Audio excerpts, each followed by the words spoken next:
Hey there, Josh with Cullen Cosplay. I'm going to be going over an arc reactor video. I'm just going to go over what parts I'm using so you guys get an idea of what I'm using for my stuff. I actually learned how to use mine from hero tutorials about 2 years ago before we removed all this stuff from stealth. And the only reason I'm mentioning that is because of these. That's what I'm using for the arc ring, which I'll go over each piece that I'm using, and it's really simple. And after you have the basic stuff, you'll come up with your own ideas, which is why I'm not going to show you how to build it. I'm just going to show you what I use, so that way you get your own ideas for using it. But I always start out with this part. I do a lot of Dollar Tree shopping whenever I want to build arcs. Sink strainers. I usually look for the ones that have the multiple holes instead of the straight lines. And then also where you can pull the actual middle plug out, so you can run all your wires in there. So there's a bucket, it's about that deep, to actually it actually lines up your LEDs really nicely too. Which LEDs I'm using I actually buy $3 LEDs that come in 25 bags from China. It takes about 3 weeks to get, but if you know you're going to be starting a project, or you know you're going to be doing an arc reactor, I suggest go ahead and stocking up whatever colors you want, red, white, whatever you want to do. But I get the pre-wired, and all you got to do is bend them and just run them straight through your holes. And I use hot glue, and then I can hot glue it down. You can also join them all together and run it through the center if you want, so you don't have them all coming through. But it all depends on what kind of strainer you actually get for your LEDs. But LEDs, like I said, $3 this, so you're sitting $4 right now. The other thing is the center piece of it. I look for it's faucet aerators, and depending on what type of design you want in the middle, which, just an FYI, I don't worry about having movie perfect stuff. What I do is I look to see what I want whenever I do it. But depending on what type of middle you have, it's called an aerator, and I don't know if Dollar Tree carries them, but they are relatively cheap when you get them from Walmart, or you can even get them from Lowe's. But they got a bunch of different designs for the nozzles depending on what kind of filter, so it's a nice little added thing in the middle of it. The surrounding part that you see, sink strainer, this was at the Dollar Tree. Cut out that center part. You can find whatever designs. Open your mind to what you want your arc to look like. So if you see a design that you think's really cool and you want to actually do that, find it, use it, make it your arc. You can do the caveman thing.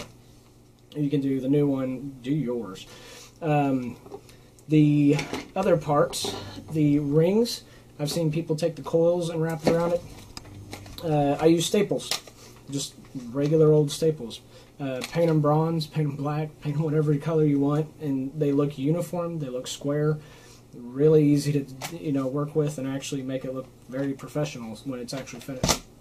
And then the part that you can modify and do whatever you want are plastic pellets. And 2 years ago I bought, I think $13. I got 2 of these little bags, and I've made 4 arc reactors since then, and I still have a bag and a half left. So they go a long way, but you can get them at Radio Shack. One of my friends on Facebook found them for $3 on clearance, I think, at Radio Shack.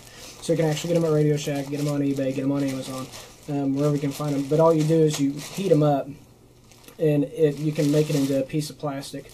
And what I usually do is I just take that strainer while it's still trying to dry, place it on there, get your outer ring, and then I just cut it.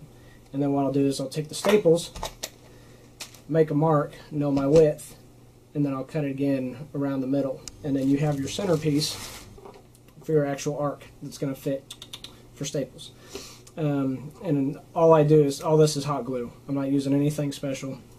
On this one I did have all the wires coming through the middle.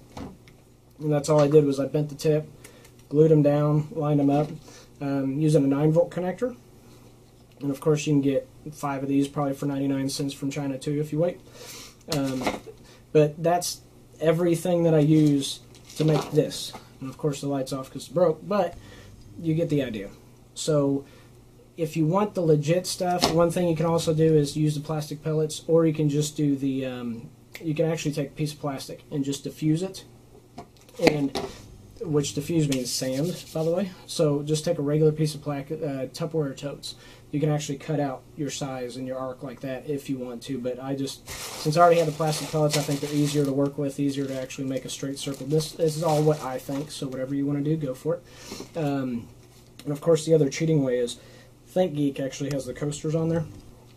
and you can just buy the coasters and run with it.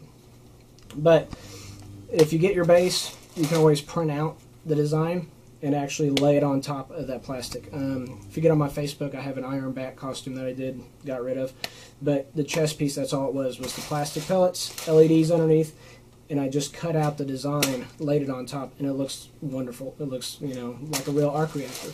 So hopefully it gives you some ideas of what I built with for it. If you have any questions or anything else, I do post pictures of this stuff, so please keep me posted, and if you want me to post anything else, let me know.